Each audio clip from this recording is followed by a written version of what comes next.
Okay, if you look at the Linux root file system, there is a structure always planned by the different vendors. Over the period, this structure has been fine tuned based on our requirements. If you look at, if I do a ls,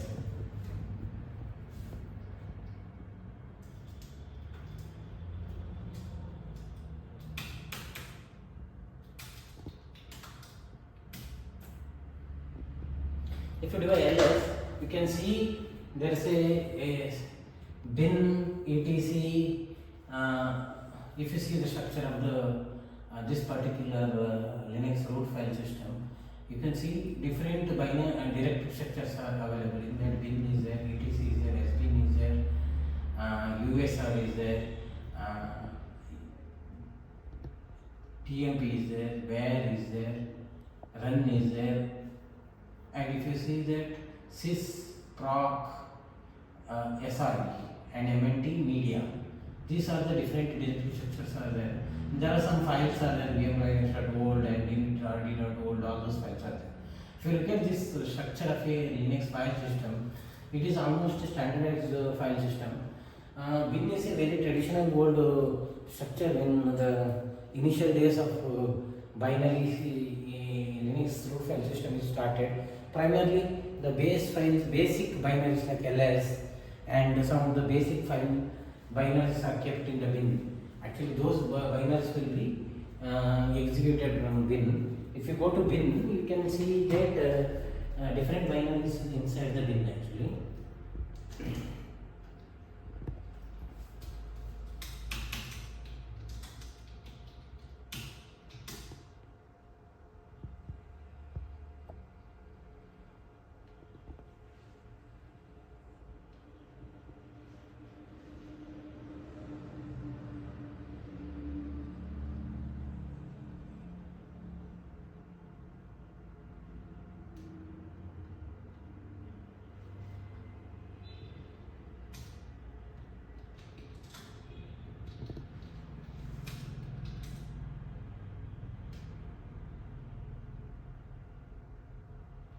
See, I can give one of the binary.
In the file system, there are a lot of binaries are available.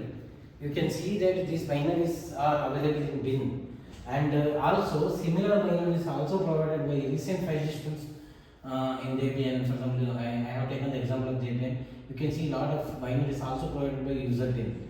And bin is usually a tradition. Most of the people over the period, bin has been slowly deprecated because most of the binaries are moved to user bin. Most of the distributions are moved to user bin. And if you see, there is a command called which will tell you that whatever in the command you are executing, where exactly it is taken from, which binary folder. I can give that command. Like for example, if I give which,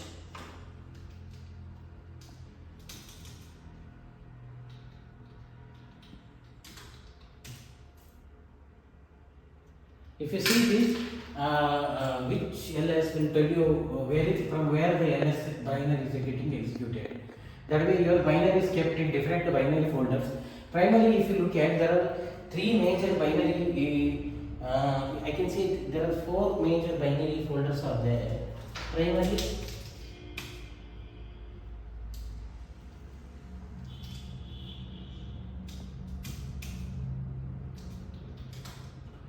slash bin slash user bin slash local slash bin. Also there are binary folders for with supervisor privileges slash sbin slash user sbin and slash user local slash sbin. That means these three folders are overlaid. Most of the time based on different distribution, these three folders contain all the most of the binaries required for your build basic operating system to run, and all your desktop binaries, all your applications, most of them are installed on these three folders. Now coming back to the bin, after the bin there are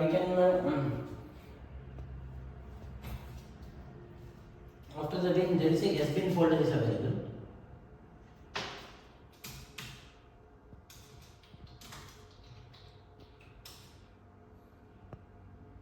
So you can see some of the privileged binaries like FDs, everything is from the sbin folder.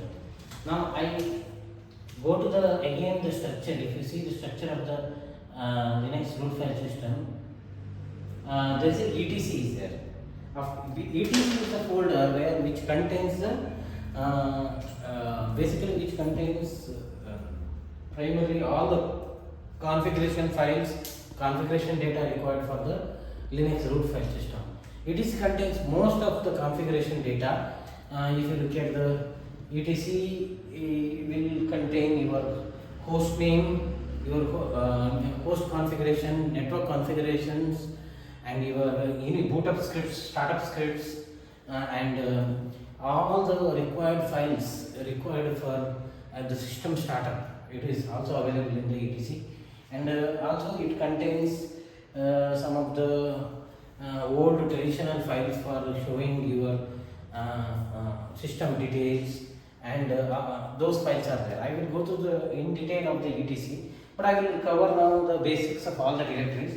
And if you look at after the etc, there are the other directories are available. Actually, if you look at the one of the directory primarily, we will consider.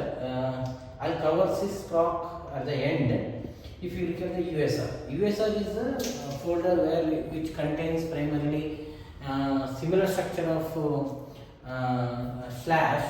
It also has folders like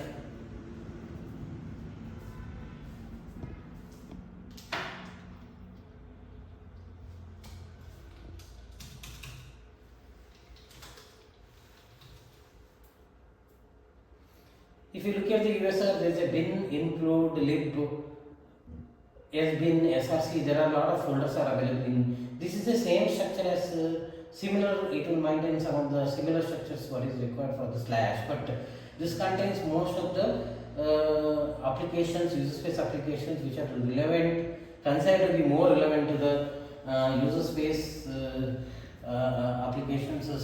If you look at traditionally what isolation people have been done is that the bin, sbin and other will contain system specific binaries and user will have the, but nowadays distributions come up with their own thought process how they will arrange the different binaries. Based on each distribution it can change, but primarily user is aimed for more user specific applications, and bin, sbin, lib and other things are more specific to the system specific binaries. Now if you go back to the as I told you, now I will again go back to the top. We have the primary now if you go back to the folder structure right in the top, like etc, after that lib as lib64 and lib32. Especially lib is one of the critical folders which contains our C runtime library. If you go to the this mine is there's a command uname -a will give the system's details. Say mine is a 64-bit machine. That's why if you go to the folder,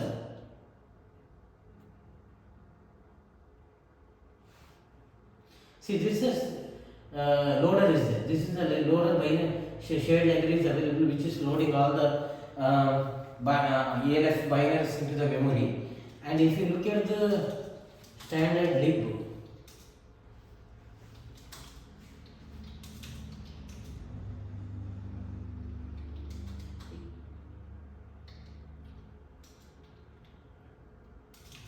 if you see here,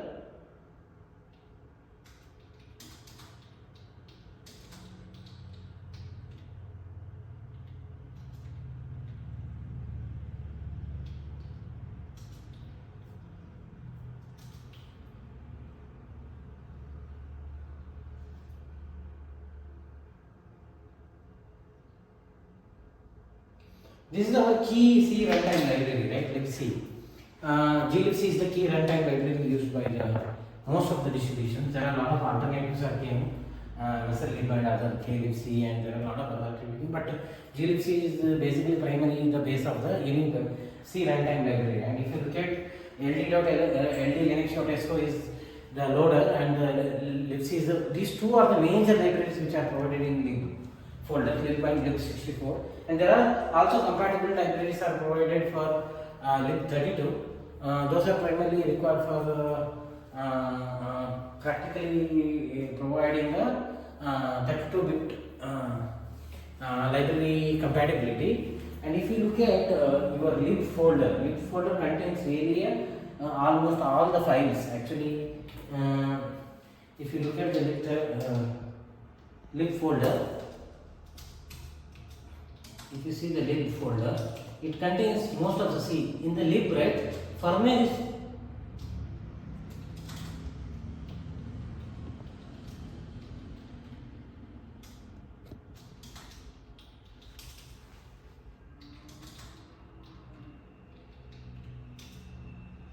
this is the folder, firmware is the folder primarily where your firmware for different chips.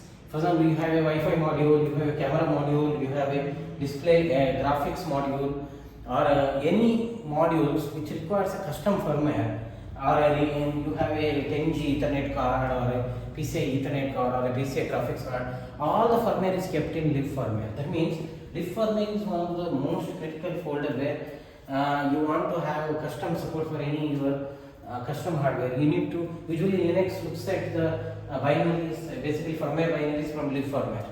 And there is another thing, if you look at the Linux kernel, lib modules is primarily where your most of the driver modules are.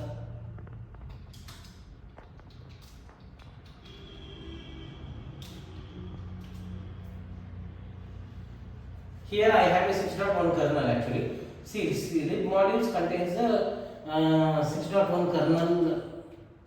Whatever this machine is booted from, this machine is booted on 6.1 kernel, right? And this kernel modules are kept in this folder. And primarily in this folder,